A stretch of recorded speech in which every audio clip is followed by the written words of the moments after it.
So much has been said about The Legend of Zelda that it seems impossible that anything more could be learned, but it turns out there's quite a bit. To secure this information, I snuck into Nintendo headquarters and extracted classified files. Okay, that's not true. But after studying interviews, articles, books, and magazines, investigating every anecdotal theory, and testing reported glitches, I've created this video as a culmination of my findings. In this episode of Declassified, I'll break down all the secrets, codes, and forgotten lore for this classic game, detailing information you may have heard, some you've forgotten, and some you've never known.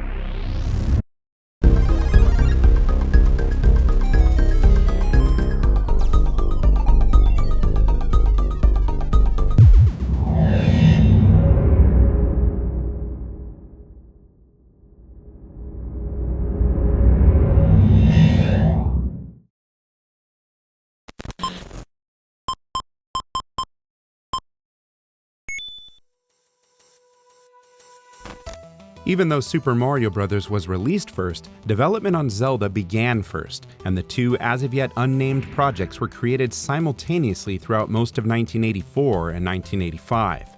To ensure each would be as different as possible, development ideas were sorted into two categories based on tempo, structure, gameplay, and eventually, appearance and color scheme.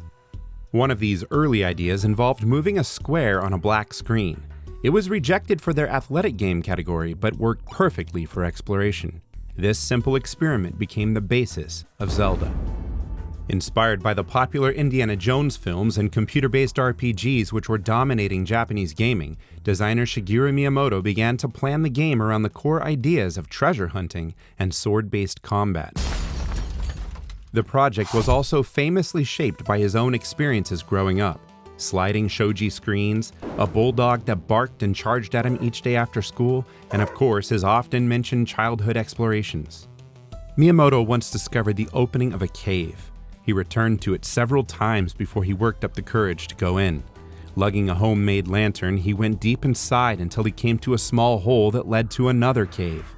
Breathing deeply, his heart pounding, he climbed through. He never forgot the exhilaration he felt at this discovery. So, for this new project, he wanted to convey the idea that an average boy could grow to become a hero through a series of amazing events. Meanwhile, Nintendo was rethinking their entire strategy for gaming at home. Wanting a cheaper alternative to semiconductor and chip-based cartridges, they began work on a system add-on that would play disc-based media. Famicom Disk System media could hold 128 kilobytes of data, nearly triple the capacity of standard cartridges.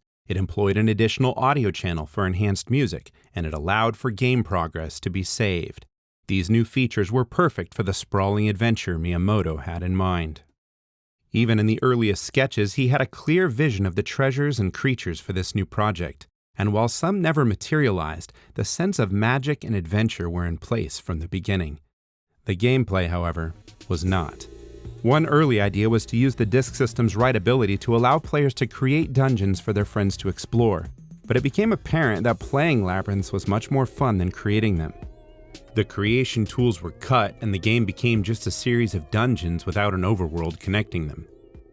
Early mock-ups depict a three-dimensional entrance where players would enter the first dungeon immediately, presumably straight from the title screen.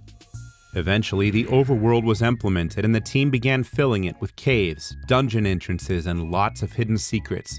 But test groups weren't accustomed to non-linear gameplay and didn't know what to do. In response, Miyamoto took away the sword Link initially started with and added the opening cave so players would begin immediately with exploration in mind. Interestingly, the old man in the cave originally offered Link a choice between the sword and the boomerang, a relic that somehow even made it in the instruction manual. The team always intended to call the game The Legend of something, but the final word eluded them until Miyamoto heard the name of author F. Scott Fitzgerald's wife, Zelda. He thought it was mysterious, beautiful, and perfect for the game and the princess he had created. Impa, meanwhile, who gave Link direction, came from the verb impart. Link's name, though associated with several conflicting origin stories over the years, always has to do with connection.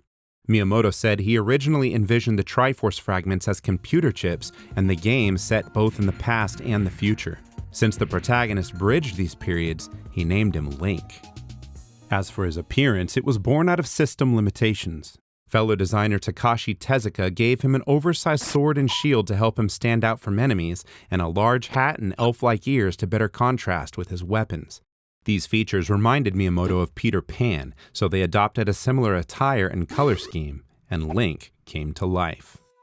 Given that Mario and Zelda were developed at the same time, you might expect to find similar musical borrowings in Zelda's score as well. But the entire Zelda soundscape shows original work and composer Koji Kondo's maturing talents, with one small exception.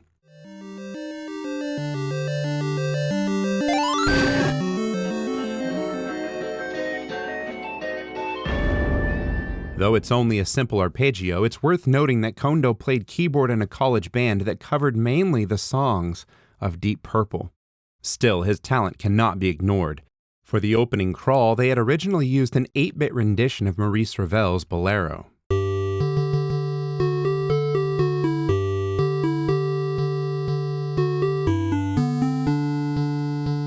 In Japan, most music becomes public domain 50 years after the death of the composer. But when the team double-checked Ravel's date of death, they discovered he had passed away only 49 years and 11 months earlier.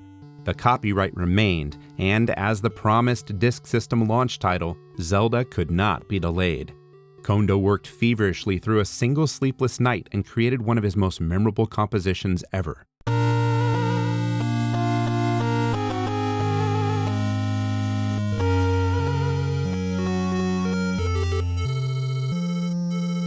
A more introspective rearrangement of the main theme, which according to Miyamoto suggested courage before setting out on an adventure.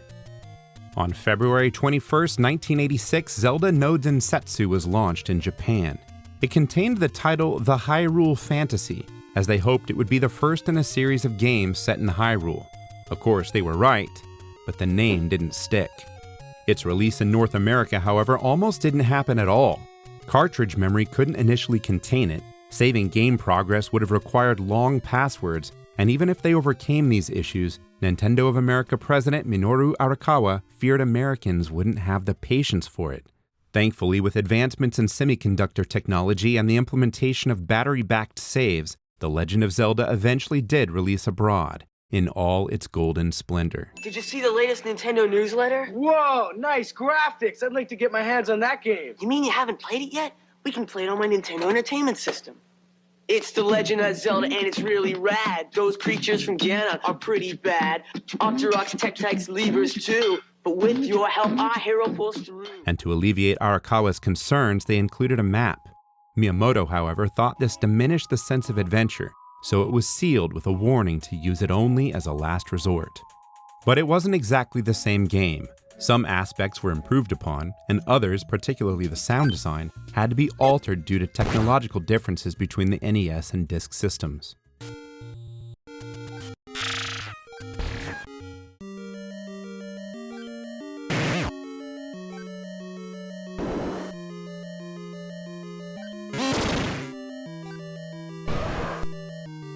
Its appearance as a Famicom cartridge didn't come until 8 years after its initial release and 3 years into the life of the Super Famicom, at which time a 1 was added to the title screen.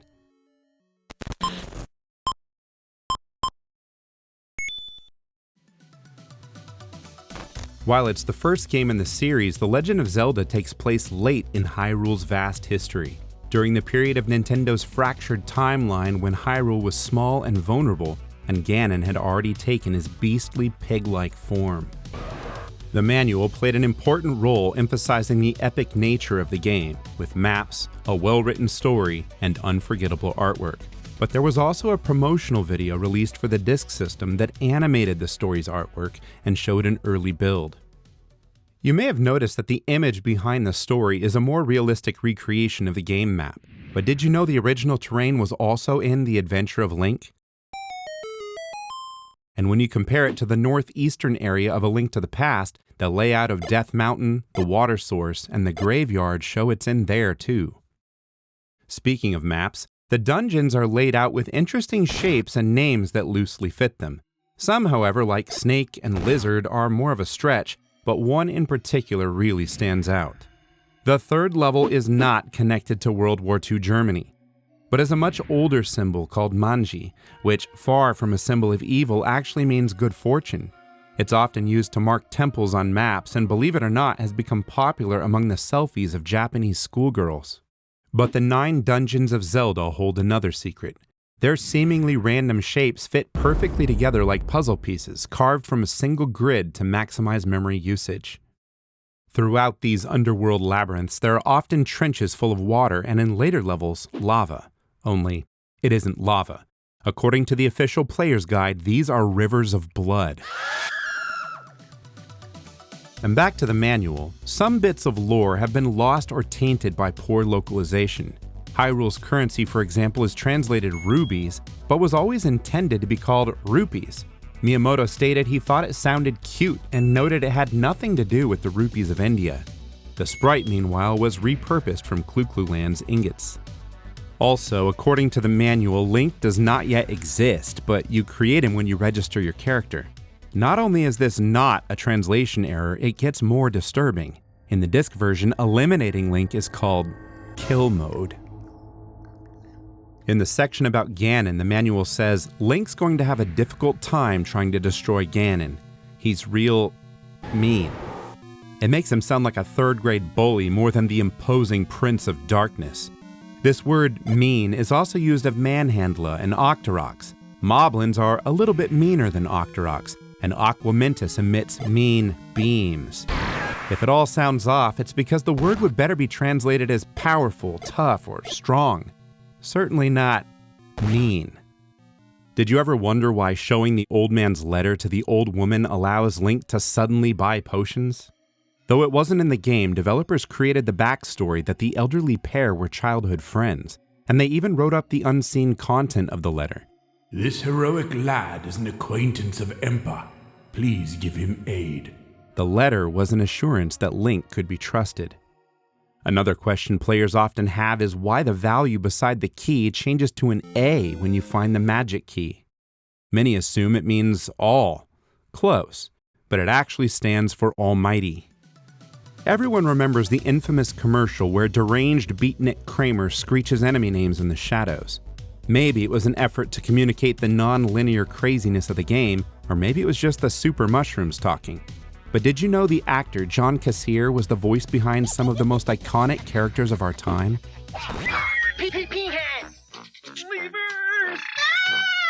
Some of the most interesting bits about those oddly named enemies are right there in official materials, but they've been forgotten. Did you know a pea-hat is the ghost of a flower? Or these things are called bubbles and that bubbles are spirits of the dead? Did you know that Aquamentus is officially a unicorn monster, Digdogger is a sea urchin, or that Zola, not Zora, are half fish, half woman swamp devils? And moblins, of course you remember moblins. Well, you remember wrong. They're called moblins. It's not a typo, it's in the disc version booklet too, but was changed in later games to moblin. Miyamoto said his favorite enemy was the Darknut due to its complex behavior for the time, but strangely enough, they aren't called Darknuts in Japan, but Tartnucks.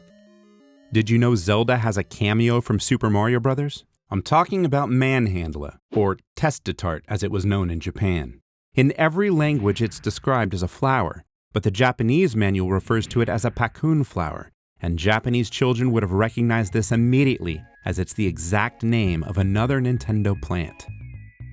Most people know that Oracle of Seasons started out as a Game Boy Color remake of the original Zelda.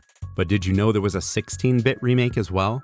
Across August of 1995, a revised version was broadcast over the Super Famicom Satellaview modem add-on.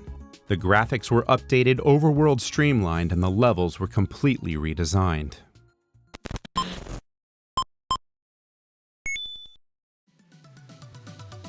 One of the most famous codes occurs by simply registering a new file with the name Zelda. This unlocks the second quest, which normally becomes available only after defeating Ganon. This simple 5-letter code opens up an altered Hyrule, essentially a sequel, with new labyrinth layouts and different locations for dungeons, items, and secrets. The only other code of note lets you save at any time. Many people have forgotten, but you don't need to make Link die to save. Just go to the subscreen and then press up and A on controller 2. This is mentioned in the booklet, but with a botched translation. Press the A button on controller 2 and the control pad. What?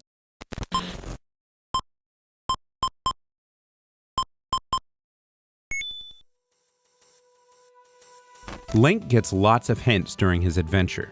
Some are helpful, some are unforgettable, and many are grammatically confusing.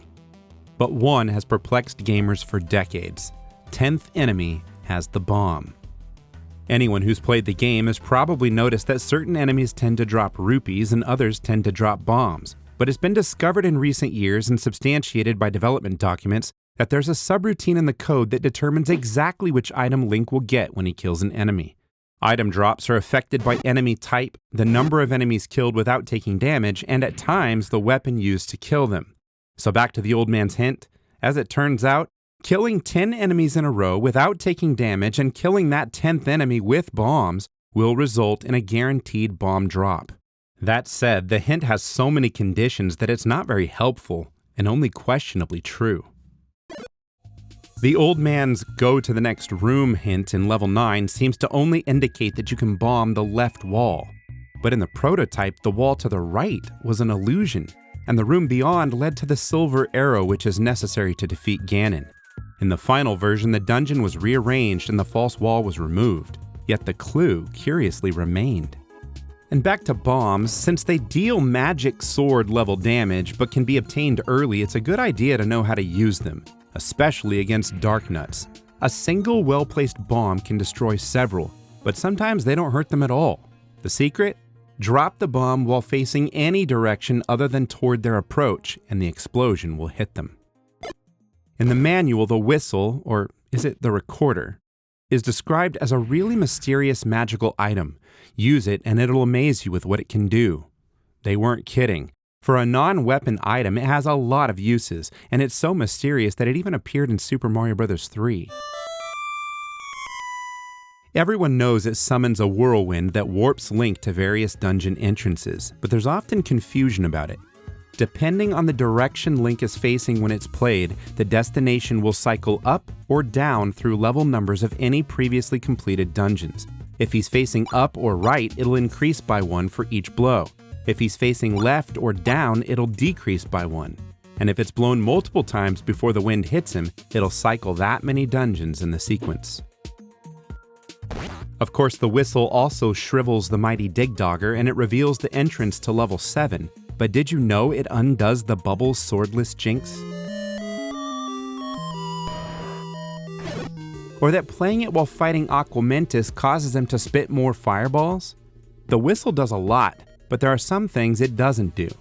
The manual and tips and tactics guide both stress that Paul's voice hate loud noise, but the recorder does not kill them. The clue is a relic from the Japanese release where making a loud sound into the Famicom's second controller microphone instantly cleared the room of Paul's voice. The manual also says, once he's collected the last Triforce fragment, Link can warp to the entrance to the 9th labyrinth. The whistle doesn't do this either. It's an unfortunately gross mistranslation of, you can warp to the entrance of labyrinths whose Triforces you've finished taking. It would seem that finished taking became collected the last, but entrance of labyrinths inexplicably became entrance to the 9th labyrinth, and millions of kids were left scratching their heads. As far back as issue number 7 of Nintendo Power, it was noted that if you defeat every enemy on a given screen except one, it'll stay that way when you come back, making exploration much less dangerous.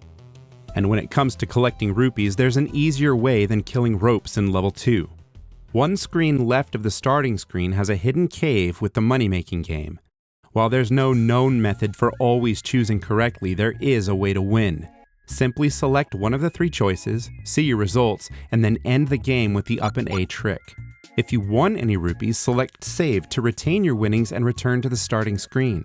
If you lost any, select Retry to return to your previous save. Since the cave is so close to the starting screen, it's easy to quickly rack up the rupees.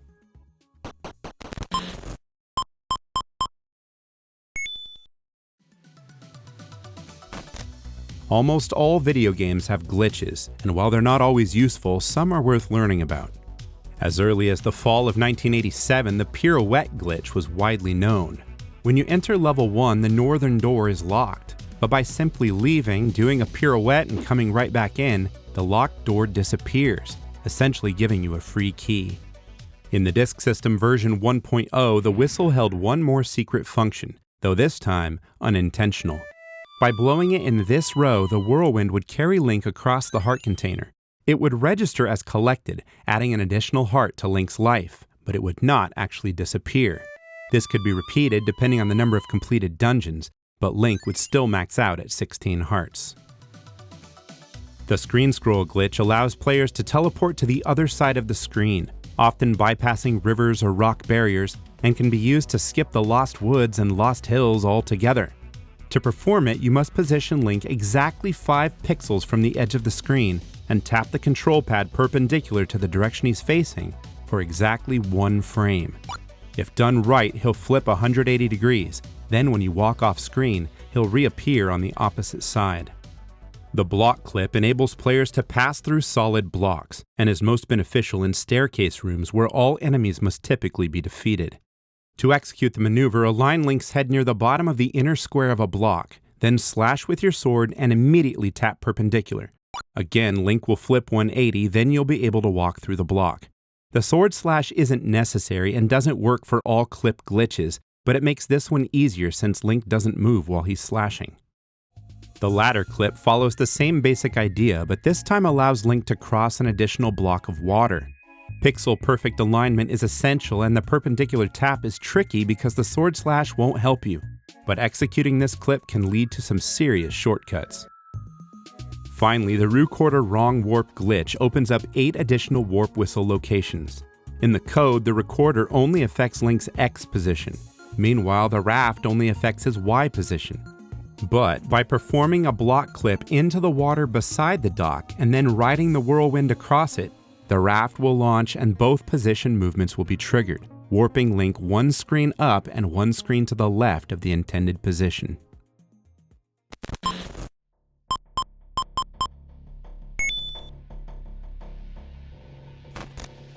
Do you know any interesting bits that I missed? If so, please comment below and I'll add them to a future video. If you like what I'm doing, the highest compliment you can give is recommending the channel to friends and family who might find it interesting. Thank you. And special thanks to all the Retro Club patrons of the channel. You make this possible.